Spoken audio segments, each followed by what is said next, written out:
So picture this, right? You're standing in the open air, maybe about 3,500 years ago. Right. You're somewhere in the vast plains of the Indus Valley, and there are no stone temples around you at all. None.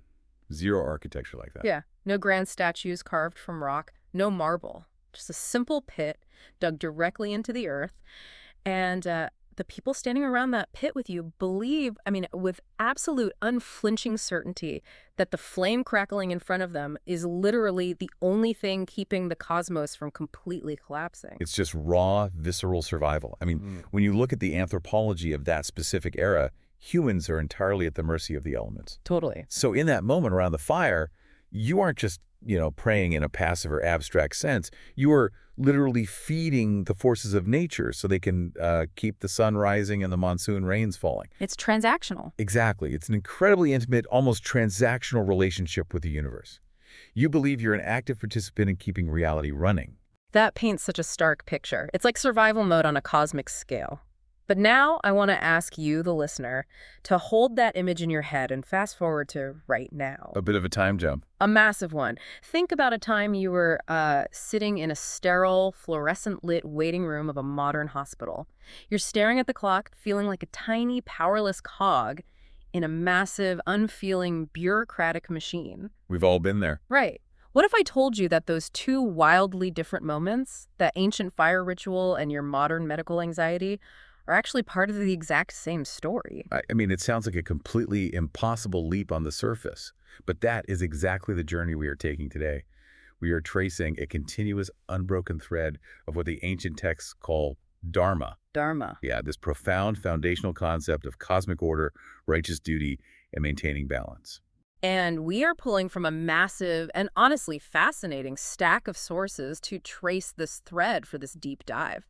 We're looking at ancient Vedic history texts, the philosophical shifts in the Upanishads, and the mythology of the Saptarishis, the legendary seven sages. But then we do something wild with all that. Yeah, we take all of that ancient framework and we crash it straight into modern reality. We're looking at official, documented legal tribunal files from the UK's National Health Service and technical white papers outlining a revolutionary AI healthcare system called Dr. Maya. The through line here is just astonishing. We're looking at how the ancient gods of that fire altar evolved into philosophical concepts understood by billions today.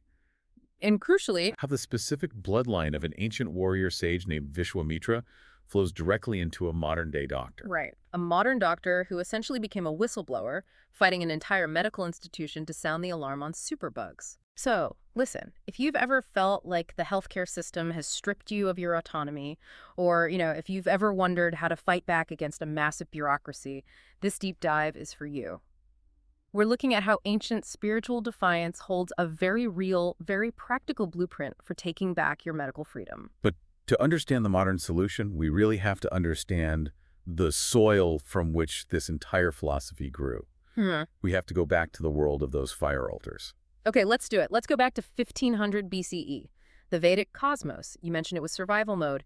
How did they view the divine? Because the text we're looking at, the Rig Veda, asks us a massive question: how many gods are there? It does. And the answer is kind of wild. It is arguably one of the most remarkable theological progressions in recorded history. In this famous exchange, a philosopher named Yajnavalkya is asked that exact question. How many gods are there? And he doesn't just say lots, right? No, he doesn't give a simple answer. He starts huge. Yeah. He says 3,303. Okay, very specific. Right. But the questioner presses him. So he revises it to 33. Then he's pushed again. 6. Then 3. Then he says 1.5. Wait, 1.5 gods? How does that even work? It's metaphorical, right? The 1.5 represents the wind or the breath of life. So it's one force, but it moves and expands, so it's more than just a static one. Oh, But then finally he arrives at 1. The larger point here is that within a single conversation, you witness an entire civilization's theological evolution. It's like condensing thousands of years of thought into a few sentences. Exactly. It condenses a vast, sprawling polytheism where every river, every storm, every dawn has its own distinct deity into the profound realization of a single infinite reality. The message is that all these thousands of gods are ultimately just different expressions of one underlying truth. Okay, but to understand how we got to that underlying truth, I want to look at the gods who ruled when the number was 3,303, the absolute heavyweights of the early Vedic period. The big guys. Right, from the text, it seems like Indra was the main guy. If you lived back then, Indra was your protector. Oh, absolutely. Indra was the storm god, the warrior king of heaven. He wielded the Vajra, the thunderbolt, and his most famous myth is deeply tied to that survival mindset we talked about. He is known as the breaker of Vritra. Vritra was a dragon, right? Or like a serpent. Yes, a cosmic serpent of drought. The myth goes that Vritra hoarded all the waters of the earth within a massive mountain, and Indra strikes the mountain with his thunderbolt, shatters it, and releases the life-giving monsoon rains. Wow. It's a mythological memory of literal survival. When a devastating drought finally breaks, that is Indra fighting for you. And standing right next to him in importance is Varuna. Now, if Indra is the muscle, like the military force, Varuna seems to be the ultimate judge. He's the all-seeing guardian of Rita. Rita. Now, I know we mentioned Dharma earlier, but what is Rita? Rita is really the precursor to Dharma. It's the physical and moral order of the universe. It's what keeps the stars in their courses and society functioning smoothly. So he's like the enforcer of the rules. Very much so. Varuna is described as holding a rope, a literal noose that binds the guilty. It tightens when human consciousness or actions fall out of alignment with the cosmos. His eye is literally the sun watching everything. Okay, but here's what I don't get. These gods sound incredibly powerful. They control the rain and the moral fabric of the universe. Yeah.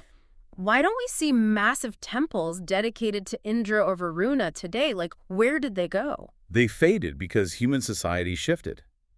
Between 1000 BCE and 500 BCE, Indian civilization went through a massive transformation. No change. The dense jungles of the Ganges plain were cleared, agriculture stabilized, cities grew, and social complexity increased exponentially. People shifted from a pure, desperate survival mindset to having enough leisure time to ask deeper existential questions. It's like a civilization upgrading its operating system. Oh, I love that. Yeah. Right. The hardware-like, the human mind, and our desperate need for meaning, that stayed exactly the same. But the software upgraded from survival mode to enlightenment mode. You don't just need a god to make it rain anymore. You need a framework to help you understand your own consciousness. That is a perfect analogy. Yeah. The natural forces simply weren't enough to answer the new psychological questions humanity was asking. And you see this shift perfectly encapsulated in the later myths. How so? Well, the texts start to treat Indra, the god of ultimate military force, almost like an insecure middle manager. Really, he gets drunk on Soma. He's terrified of meditating sages because he thinks they're accumulating too much spiritual power. He even commits adultery and gets cursed. There's that incredible story with a young Krishna that really highlights this, isn't there? Yes, the Govardhan Mountain story. Right. Indra gets jealous because a village stops worshipping him, so he sends a massive apocalyptic storm to drown them. And Krishna, who is just a child at this point, a cowherd with a flute, calmly lifts an entire mountain with his pinky finger to shelter the villagers. It's such a brilliant image. It really is. Indra, the supreme force of the cosmos, has to back down to a kid. It's such a clear message. Brute force has an expiration date. Yes. Force is temporary. Love, devotion, and understanding endure. This is where the theological center of gravity completely shifts. And this brings us to the era of the Upanishads. Right, the philosophical era. Exactly. These were philosophical texts written by sages who literally walked away from the village fire altars, went into the dense forests, and sought the ultimate truth of reality. They birthed the concept of Brahman. And Brahman isn't a person, right? It's not like a guy with a beard in the sky. Correct. Brahman is the ultimate ground of all existence. It is the infinite formless consciousness that underlies everything in the universe. It's the fabric of reality itself. And they paired that concept with an idea that honestly blows my mind. Aham Brahmasmi. I am Brahman. Yes, I am Brahman. That infinite cosmos. It's not just out there, it's inside you. You are the universe experiencing itself. It's a radical thought, especially back then. Seriously. And once you introduce a software upgrade that massive, the old gods of rain and lightning have to evolve, which is how two very minor Vedic gods suddenly get a massive promotion, Vishnu and Rudra. Right, let's look at the mechanics of that evolution. In the early texts, Vishnu is barely a footnote. He's a minor solar deity famous for taking 3 steps across the universe. Just 3 steps. Just 3 steps. But as the concept of Brahman grew, people needed a way to conceptualize the sustaining, preserving nature of reality. Vishnu merged with various folk traditions, particularly the devotion surrounding the historical and divine figure of Vasudeva Krishna. Okay, so he absorbs those traditions. Exactly. Vishnu evolved from a simple sun metaphor into the preserver of the entire cosmos. And then there's Rudra. I read the descriptions of early Rudra, and he is terrifying. He was definitely not the guy you wanted to cross. Yeah. He's this marginalized, howling storm god who lived out in the wilderness. He shot invisible arrows of disease at people and cattle. The other gods didn't even invite him to their ceremonies. They just threw the leftovers on the ground so he wouldn't kill them. He was the embodiment of the unpredictable, destructive forces of nature. But, and this is key, he was also paradoxically called a healer, a lord of medicines. Wait, the god shooting disease arrows is also the healer. Right. He represented the absolute contradiction of the natural world. It kills you, but it also provides the cure. As the society evolved, this terrifying storm god merged with an even older deity, an ascetic, meditating yogi, often associated with ancient artifacts like the Pashupati seal found in the Indus Valley. So they take this ghost god of disease, and the texts eventually start calling him Shiva the Auspicious One? Yes. They elevate him to represent Brahman itself. The wild external storm becomes the wild internal power of human consciousness. The gods didn't die. They evolved from natural phenomena into access points to the infinite. That is so cool. But there is one god who didn't need a massive philosophical makeover to survive. One god from the early Vedic period who is still invoked at every traditional Hindu wedding, every funeral, every major life event today. Agni. Agni, the fire god.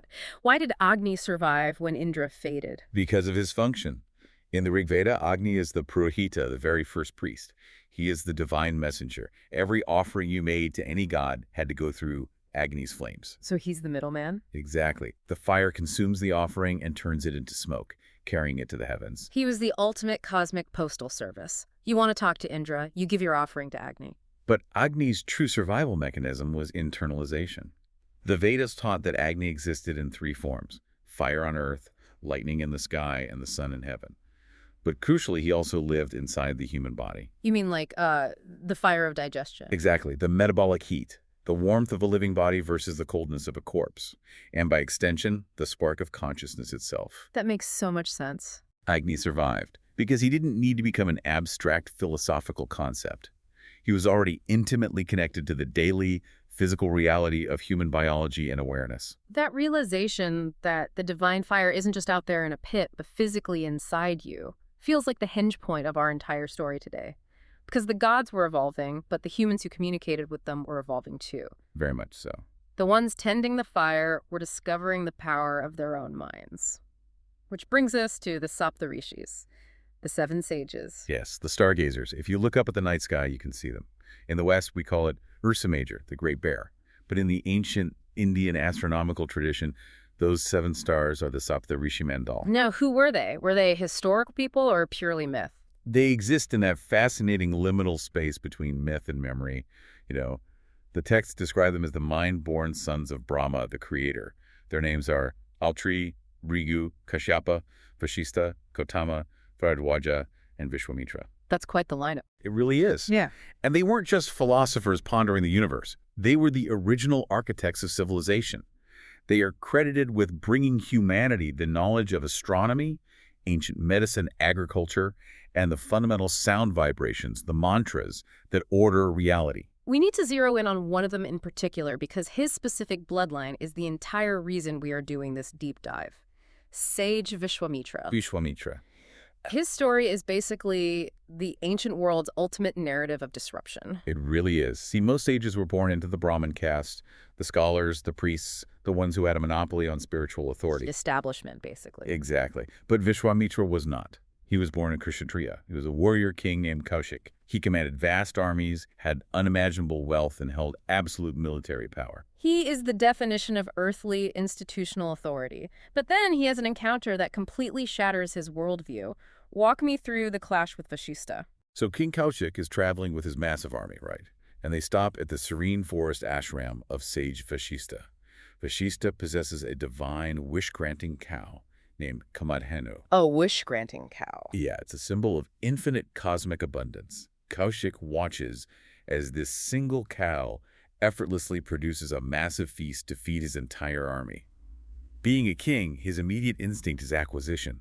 He wants the cow. He demands it. Of course he does. When Vishista politely refuses, Kaushik does what kings do. He unleashes his entire military might to take it by force. And it fails spectacularly, doesn't it? Completely. Vishista doesn't even pick up a weapon. The spiritual power of Vishista, his Brahmateshas, effortlessly neutralizes the brute military force, the Kshatra of the king. It's a profound moment of defeat. I can't imagine his ego in that moment. He was crushed. King Kaushik realizes a terrifying truth. Military power, political power, institutional power, it's all limited. It can be countered. Spiritual power, the mastery of the self and the cosmos, is absolute. So what does a king do when he realizes his crown is useless? He drops it. He abandons his kingdom, walks into the Himalayas, and begins a process of tapasya. Tapasya, yes, which is often translated as penance, but it literally means to generate heat.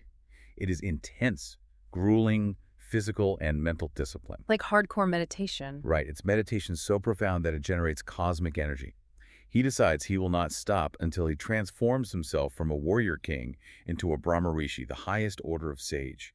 He's trying to hack the caste system through sheer force of will. And this is not a smooth journey at all. He fails. A lot. Oh, the texts are very honest about his failures. The gods, particularly our old friend Indra, are terrified of the power Vishwamitra is accumulating. Indra's getting nervous again. Always.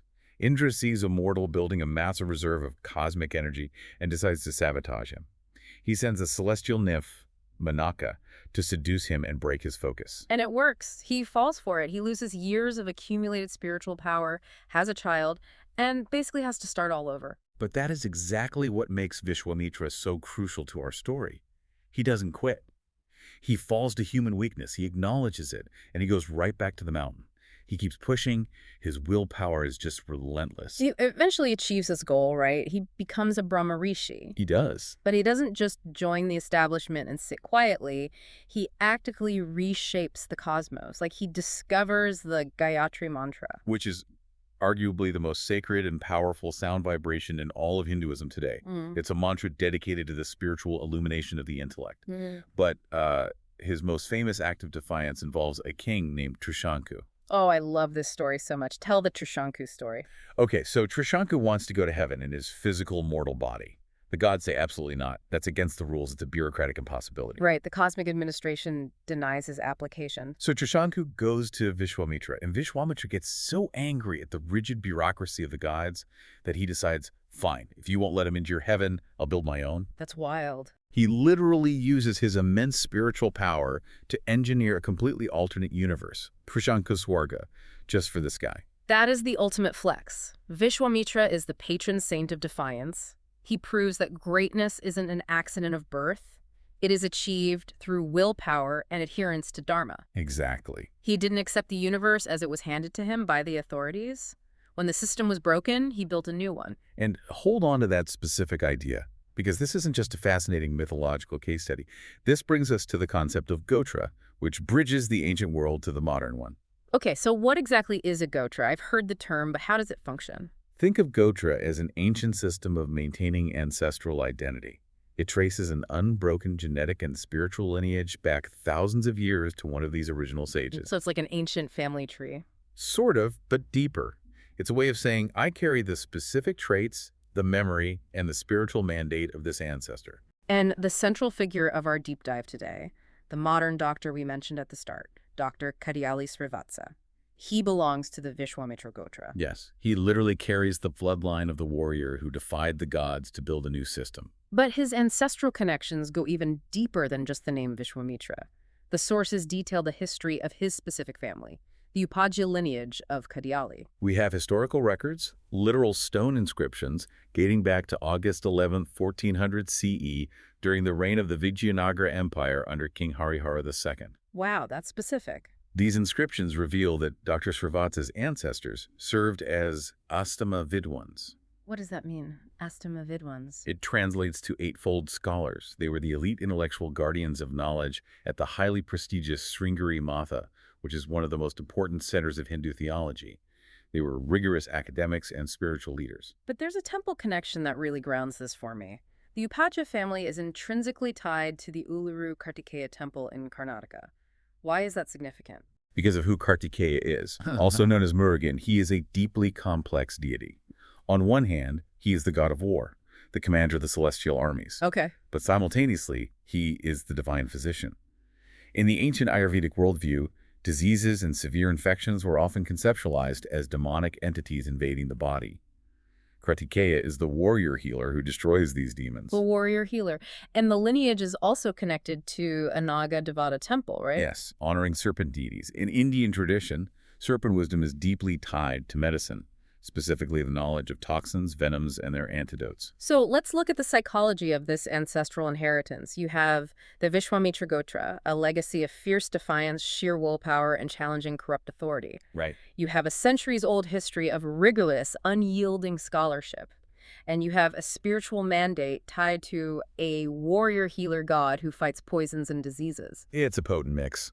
It really is. So if you are born into that exact lineage, carrying that specific genetic and cultural memory, what happens when you grow up, become a modern doctor in the UK's National Health Service, and suddenly realize that the medical system itself has become a toxic poison to the patients it's supposed to protect? What happens is inevitable.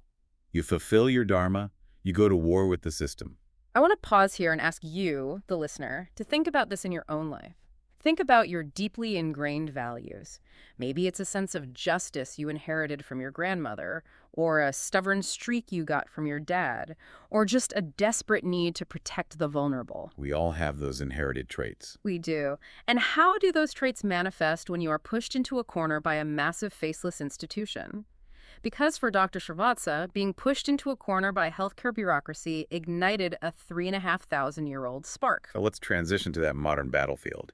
We are shifting from the ancient forests of India to the very modern, highly litigated corridors of the NHS in the early 2000s. Let's set the stage. Dr. Kadiyali Srivatsa, often known as Dr. Shri, is a veteran pediatric and intensive care physician. He has decades of clinical experience. And long before it was a headline on every major news network, long before the World Health Organization was declaring it a global crisis, Dr. Shri spotted a massive existential threat to humanity. Antimicrobial resistance, AMR superbugs. Let's do a brief dive into the biology of what he was actually seeing. Why are superbugs created? It happens through evolutionary pressure.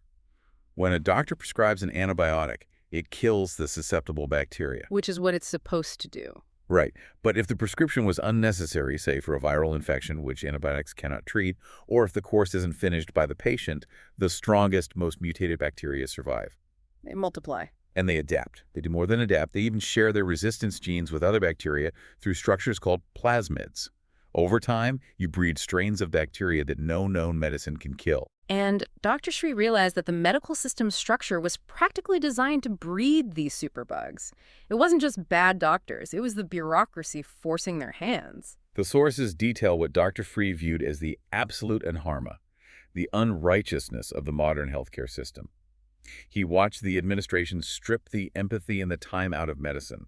Doctors were increasingly given rigid 5-minute consultation quotas. Think about that. 5 minutes. How can you possibly listen to a patient's story, understand the nuances of their symptoms, evaluate their living conditions, and ease their fear in 5 minutes? You can't. You practice defensive medicine, you write a prescription for a broad-spectrum antibiotic just to be safe, and you push them out the door so you don't miss your target metrics, throughput over patient. It's the industrialization of healing. And according to the tribunal files and his own accounts, the situation worsened under the policies enacted by the then Secretary of State for Health, Patricia Hewitt. Okay, let's be careful and clarify what the documents say about this, because this is where the conflict really ignites. Right. We're just looking at what's in the files. Exactly. Dr. Shri wasn't anti-nurse. He was anti-unqualified prescribing. Precisely. From his perspective as a senior intensive care physician, placing nurses, who he explicitly noted were still under his training and meant to be observers, into positions where they were making complex pharmacological decisions without adequate training was incredibly reckless. Because antibiotics are complicated. It takes over a decade to train a doctor to understand the intricate side effects and resistance patterns of these drugs. Yeah. You cannot compress that into a short administrative course. He viewed this as a direct violation of medical ethics. In the West, we call it the Hippocratic Oath. In the ancient Indian tradition, it's the Charaka Oath. The Charaka Oath explicitly demands that a physician must strive for the relief of the patient with all their soul and never abandon a patient, even for the sake of their own life. And he felt the system wasn't doing that. Dr. Sri saw a system prioritizing administrative cost-cutting and political targets over patient safety. He saw the creation of Superbugs as a direct result of this systemic incompetence. So, carrying the spirit of Vishwamitra, he spoke up, he refused to be quiet, he became a whistleblower. And the system's response was brutal. We have access to the legal files detailing what is literally titled the torturous conspiracy case. The documents outline a coordinated institutional effort to silence him. When a bureaucracy is challenged, its primary instinct is self-preservation. Circle the wagons. Always. The tactic, as alleged in the files, was to manufacture a pretext for his removal. The Primary Care Trust Administration actively elicited malicious, unfounded complaints from staff and patients to build a disciplinary case against him. There is one document in the files referred to as the Tamil Tiger letter. Oh, yes. It's a multi-page letter Dr. Sri wrote to a practice manager, and honestly, it reads like a manifesto of a man under siege. He explicitly warns that clinical staff are not properly trained, that patient safety is being severely compromised, and that the administration has completely abandoned its duty of care. He was raising massive alarms about public health. And for doing so, he was targeted for destruction. The culmination of this administrative warfare is extraordinary. On May 1st, 2011, almost exactly as Dr. Sri filed his tribunal proceedings to expose the dangers, the administration executed a highly controversial maneuver under TPE regulations. Wait, what does 2PE actually mean? How does that work? It stands for transfer of undertakings, right? Yeah. Protection of employment. Okay. It's a UK law designed to protect employees when a business changes ownership. But in this instance, it was allegedly weaponized. The administration used it to forcibly transfer Dr. Sri's employment contract, along with all his pending lawsuits and liabilities, to a private, third-party corporate contractor. Wait, to a private company? Yeah, a company called the Practice Surgeries Ltd. And they did this entirely against his will. So they basically just sold his contract off without asking. Pretty much, yeah. They outsourced the whistleblower to a private company to silence the alarms he was ringing within the public trust. The psychological burden of this is immense. I mean, imagine dedicating your life to healing, possessing the knowledge that millions could die from superbugs because of administrative negligence, and when you try to save them, the very institution you serve spends millions of pounds in legal fees to destroy your reputation and career. It's crushing. Most people would break. They would take a settlement, sign an NDA, and quietly retire. But I think this is where the ancestral framework, the Gotra, stops being a myth and becomes a vital psychological coping mechanism. How so? Well, if Dr. Sri views himself as just an isolated employee, he gets crushed. But if he views himself as the heir of Vishwamitra doing battle with corrupt gods, the suffering has meaning. It's a dharmic duty. That's a powerful way to look at it. Yeah. He refused to surrender. He challenged the gods of the medical establishment. And he paid a massive personal, emotional, and financial price, experiencing deep isolation. But here is the crucial pivot in our story.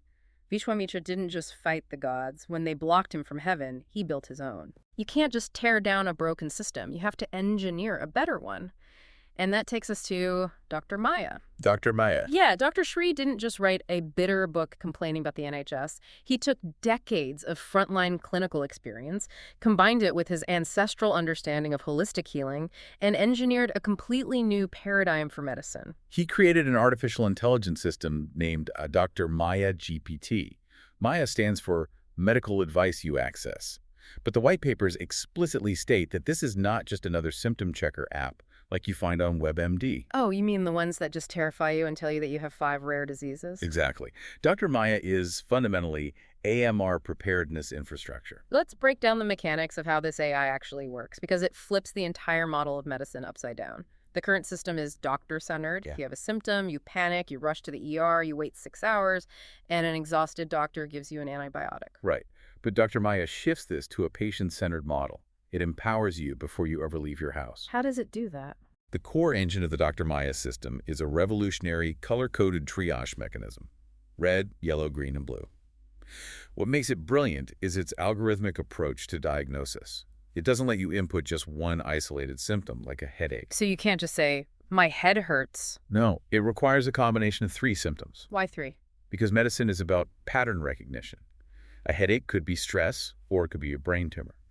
But a headache paired with a stiff neck, paired with a high fever. That sounds bad. That pattern strongly suggests meningitis. By forcing a tri-symptom input, the AI drastically increases its diagnostic accuracy. Based on that specific combination, the AI evaluates the true urgency. So if you input symptoms that clearly indicate a standard viral infection, which antibiotics cannot cure, the system gives you a green or blue code. Exactly. It advises rest, hydration, or maybe a trip to the local pharmacist. And it specifically prevents you from booking a doctor's appointment for something your body can fight off naturally. And by doing so, it acts as a massive, intelligent filter. It diverts non-urgent cases away from hospitals. This prevents doctors from being overwhelmed and forced into those 5-minute consults. And crucially, it prevents the unnecessary prescription of antibiotics. Yes, it is a structural defense mechanism against the creation of superbugs. But the philosophy behind Dr. Maya goes so much deeper than just algorithms and triaging. In his writings, Dr. Sri outlines the concept of the triune physician, the idea that true holistic medicine requires 3 distinct minds working perfectly together. Yes, the triune physician. First, you have the human mind. This is the traditional doctor. Right. The human mind feels, it intuits, it empathizes, it can hold a patient's hand, but it is prone to bias, it can be corrupted by pharmaceutical incentives, and frankly, it gets dangerously exhausted after a 12-hour shift. Doctors are human, after all. Exactly. Second, you have the scientific mind. This is the apparatus of modern testing scans, lab results, clinical trials. It measures, it standardizes, it demands empirical evidence. But it's kind of cold, right? Very cold. It often forgets the emotional suffering of the patient. It treats the disease on the chart, not the human in the bed. And third, you have the artificial mind, Maya. Maya. She can integrate massive global data sets and recognize complex disease patterns without bias, without ego, and without fatigue. But on its own, it lacks intention. A machine doesn't care if you live or die. It needs a conscience. When you combine all 3, the empathy of the human, the evidence of the science, and the computational memory of the AI medicine becomes whole again. It really does. Dr. Maya isn't designed to replace the human doctor. It is designed to act as a calm, highly intelligent guardian that decodes the body's encrypted messages before you ever enter the hospital system. And the sources show that Maya's capabilities go far beyond just asking you about a cough. She interprets pulse data from wearables to understand the tempo of your physiological stress. She analyzes voice tone. The voice tone analysis is fascinating. Microtremors in the voice can indicate high levels of anxiety, pain, or even neurological shifts. Maya is designed to map belief systems and catch the vibration of truth. That's incredible. She is built to detect not just physical illness, but emotional suffering, and potentially even domestic abuse, based on how a patient interacts with the interface. And perhaps most importantly, Dr. Maya is designed to be accessible, multilingual, deployable on simple mobile devices or even solar-powered kiosks in remote villages. She acts as a fierce, incorruptible protector for the illiterate, the poor, and the vulnerable populations across the globe.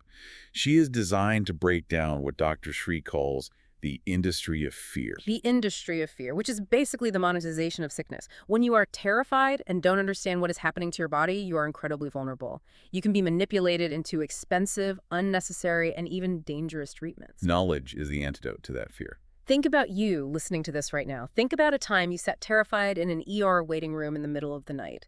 Maybe you were holding a sick child, staring at the fluorescent lights, not knowing if a fever was a passing bug or something life-threatening. The fear is absolutely paralyzing. It strips you of your autonomy. Now imagine having a digital extension of ancient, holistic healing wisdom right in your pocket. Exactly. A system that doesn't just spit out a frightening list of possible diseases, but calmly dialogues with you in your own language. It understands your symptom pattern, gives you a clear color code, and tells you exactly what to do next. It restores your autonomy. It dissolves the fear. It is the ultimate realization of what Agni, the ancient fire god, was supposed to be. Oh, wow. The flame of awareness, the trusted messenger living right there in your daily life, eliminating the dark. That is profound. Which brings us to the culmination of this incredible journey. We have traversed an immense landscape of human history today. Let's tie this all together. Let's do it. We started 3,500 years ago in the dust of the Indus Valley. The Vedic sages looked at the physical fire of Agni and had a profound realization. That same divine, transformative intelligence lived inside the human being. It was the spark of consciousness itself. Then we saw sage Vishwamitra take that internal fire and prove that through sheer willpower, discipline, and an unshakable adherence to Dharma, a single human being could defy corrupt authority and literally reshape the universe. He proved that greatness isn't granted by the system. It is forged by the individual. And then, centuries later, Dr. Kadiyali Srivatsa, carrying the exact genetic and spiritual lineage of that warrior sage, the Vishwamitra Gotra, took that ancestral spirit into the modern world. He looked at an immense, unfeeling bureaucratic machine that was losing its empathy, prioritizing administrative metrics over human lives, and breeding a catastrophic superbug crisis. And he fought it. He fought it, he suffered immense personal and professional attacks for it, but he didn't let the system destroy him. He channeled that knowledge, that pain, and that warrior healer mandate into building a new reality. Dr. Maya. An AI designed not for corporate profit, but as a digital shield. A tool to restore trust, protect the vulnerable, prevent illness before it requires hospitalization, and ultimately heal. The fire didn't die. The gods didn't disappear. The flame just moved to a new vessel. It became digital. Before we close, let's look at the broader horizon. If ancient sages, thousands of years ago, could map the complexities of the cosmos and the depths of human consciousness without telescopes or MRI machines, simply by looking inward with intense, disciplined focus. And if modern AI can map the intricate, hidden patterns of our physical health without a doctor present, simply by analyzing the data of our bodies, then what hidden capacity for healing, what profound perception is lying completely dormant inside you, just waiting for the right frequency to wake it up? you are carrying the exact same biological hardware as those ancient sages. Keep exploring. Keep questioning the systems around you. And above all else, protect your inner fire. The tools for clarity have always been there. Sometimes you just have to strike the match yourself.